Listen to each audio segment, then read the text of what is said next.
this trip to New York City a homecoming for UAB senior guard Ed Berrios. You're absolutely right, Dave, and probably no one was happier than Berrios at the fact that the Blazers, in their probable win over Arizona, got to take a trip to New York City. I talked to Berrios today. He said he had to come up with 25 tickets for friends and family. If he had a chance to get more, he would have even more people here today. But he wanted me to know that he's not satisfied at all about just getting here. He said only 2 more wins would make this homecoming perfect. UAB 23-11 last season. They were second. Let's go to Alan Hopkins with Mike Davis. Thanks, Dave. Coach Davis, an uneven first half. Seemed like you lost some momentum there. What happened there toward the end of the first half? Well, we wanted a backdoor press release play, and I got him, bring him up further enough, but we just missing a lot of open shots. I mean, we probably missed 6 or 7 wide open shots. If we can make some open shots, it should be about 10 or 12 point lead right now, but our guys are really playing hard on defensive end. Oklahoma's a big-time basketball team. We talked earlier about the importance of stopping Blake Griffin. Pretty quiet first half. How successful are you guys executing the game plan? Well, I think we're doing a good job on trying to double him, but we wanted to double on the first dribble, but he's not dribbling the basketball, he's just getting the turn and go. So as soon as he catches the basketball, we just got to go and double team. Our other guys just got to keep playing our defense. If we make some open shots, it'll be a good game for us. All right, thanks, Coach. We'll see you in the second half. Dave? Mike Davis, Alan, thank you very much. So both teams, I think, headed for the NCAA tournament when you project or look down the line. But in terms of this matchup, Dave, can Purdue collectively find a way to stop Blake Griffin, which is a tall task. The guy's like Superman. All he's missing is the cape. Let's get his thoughts with our Alan Hopkins. Alan? Blake, 32-15, a little bit of a slow start. When did you get it going in the second half? I felt like we got it going after halftime, right after halftime. We did a good job of going in and actually listening to what Coach said and really just executing and doing what we worked on really all week. You set the bar for yourself in terms of your expectation, your goals. How are you doing in terms of managing expectations with so much expected from you this year? Really not even concentrating on it. This year we're all focused on getting wins and winning championships. It's been a while since we've done that at Oklahoma, and this team has the ability to do that, and that's what we're concentrating on. Great game tonight, and we'll see you on Friday in championship game. Appreciate it. Dave? Alan, thank you very much. Another big performance by the All-American candidate. It's 14 points. We go to Alan Hopkins with Purdue head coach Matt Painter. Coach Painter, guys got off to a fast start. You withstood a 10-0 BC run. How'd you wrestle momentum away? Well, I thought BC did a good job. They were attacking the glass. We had a tough time keeping off the glass. Very difficult matchup. They have big physical guards. Tyrese Rice is a heck of a player. But we got to do a better job of getting loose balls and getting those long rebounds so we can push it and attack on the other end. Speaking of Rice, he was a priority stopping him. You held him to 4 points. What was the key? Well, just staying with him and not allowing angles. I think that's the most important thing, is not allow him angles. He's so good when he gets his shoulder past yours. And if we're going to have any success against him, we got to keep him in front of us. All right, thanks, Coach. We'll see you in the second half. Back to you, Dave. Alan, Matt, thank you very much. Purdue on top 34-30. Alan Hopkins. Boston College is 1 out of 11 from beyond the three-point line to this point. What does Al Skinner have to say about his Eagles? Well, first of all, I asked him, how do you get Tyrese Rice going? He only had 4 first-half points, and he told me he's not concerned with Tyrese. He will get his shots. The scoring will come. He's more concerned with keeping the ball moving. Defensively, he felt like transition threes is what really hurt them in the first half. One last note, as I was waiting for Coach Skinner to come out of the Boston College locker room, Matt Painter was making the paint peel in the Purdue locker room, really firing up his troops. You thought he was down 12, not up 4 at halftime. Dave? Al, thank you very much. You mentioned Tyrese Rice. Hopkins and Allen, they may be young, but the Boilermakers could go deep into March Madness, couldn't they?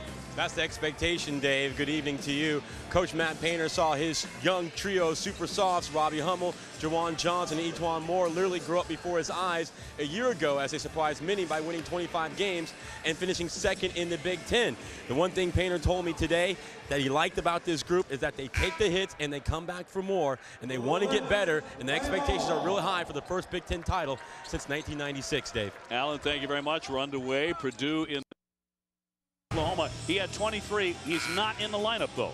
He is not in the lineup today. Good afternoon to you and Coach Lavin. Delaney is out with a right ankle injury suffered at the end of that 23-point performance against Oklahoma. He didn't practice yesterday. He received treatment all day. They were hoping that the ankle would respond, but it did not. And Coach Mike Davis's bench just got a lot thinner as Delaney, who's second in points, assists, and steals, is out for today's game.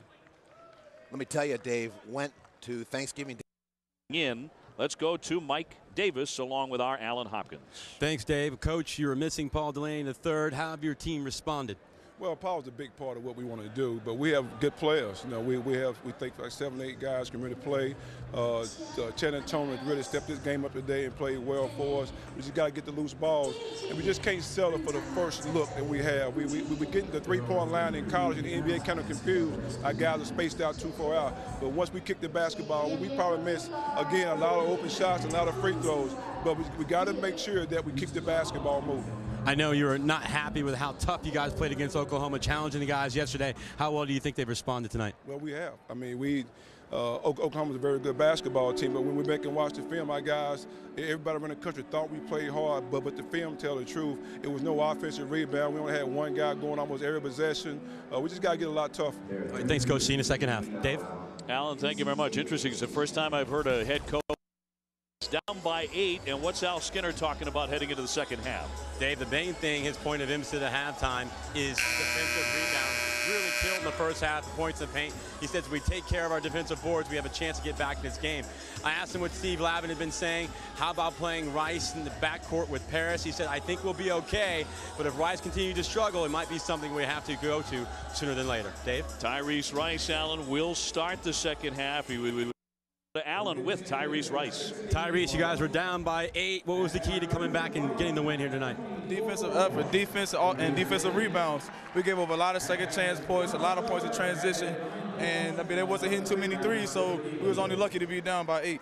Last couple of games, you weren't shooting the ball well. No points in the first half. You get 24 in the second half this afternoon. What allowed you to get going? It was mental. I mean, I think I was putting too much pressure on myself, and I wasn't relying on my team as much as I should have. And I came out today and just tried to play a lot of team ball and let the game come to me. Congratulations on the win. Good luck the rest of the season. Thank you. Thanks, Tyrese. Dave? Well, he was sensational.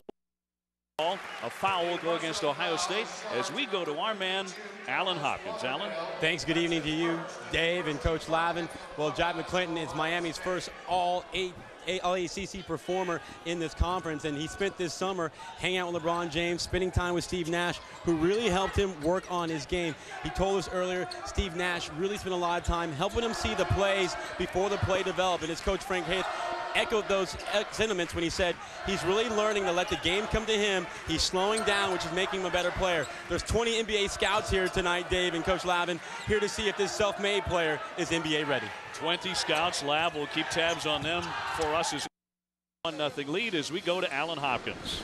Coach, what explanation did you get from the officials about the ejection of McClinton? It's a flagrant foul on Jack, and he was ejected from the game. How uncharacteristic is that of him? I didn't see what's happened, so I don't know what went on with he and the other kid. It just official made the decision, and we're going to play without it. You guys responded very well without him. In fact, increased the lead a bit. What was the key? Well, we just got to play with intensity. We got to keep rebounding the ball. It was our defense. We got to put it on our defense. All right, thanks, Coach. See you in the second half. Alan, thank you very much. So we are at halftime with your score, Miami 30.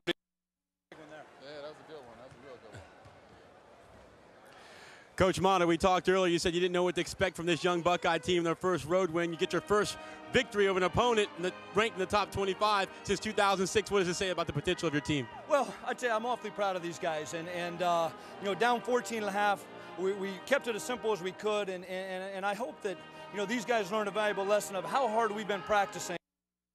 State coach Rick Stansbury and his health. For more on that, here's Alan Hopkins.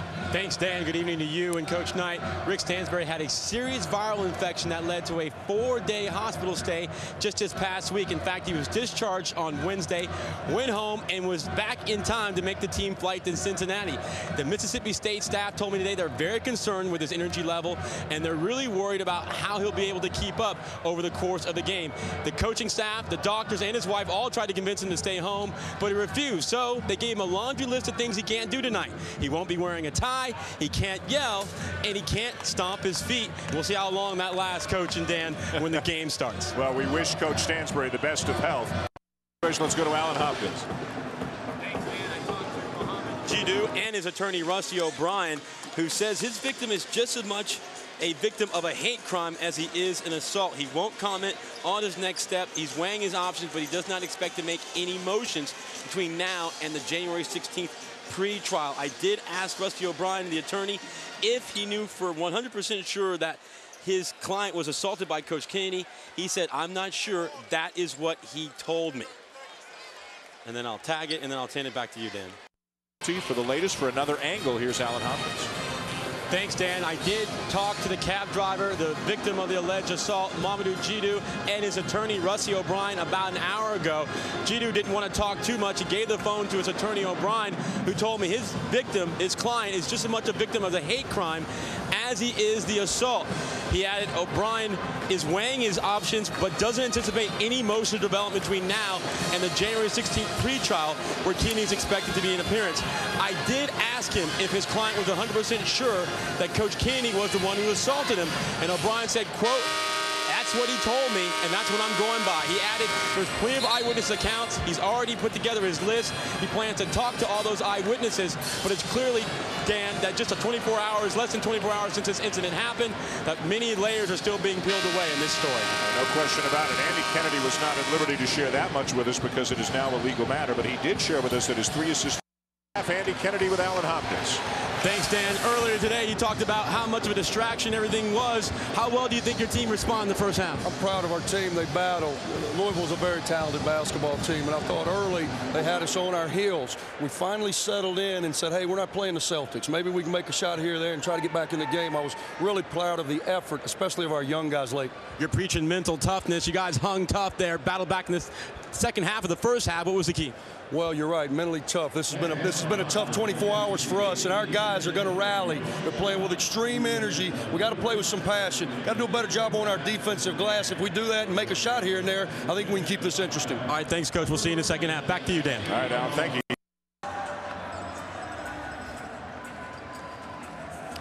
Coach Pitino, a tough, hard-fought win for you guys. What was the difference when it was all said and done?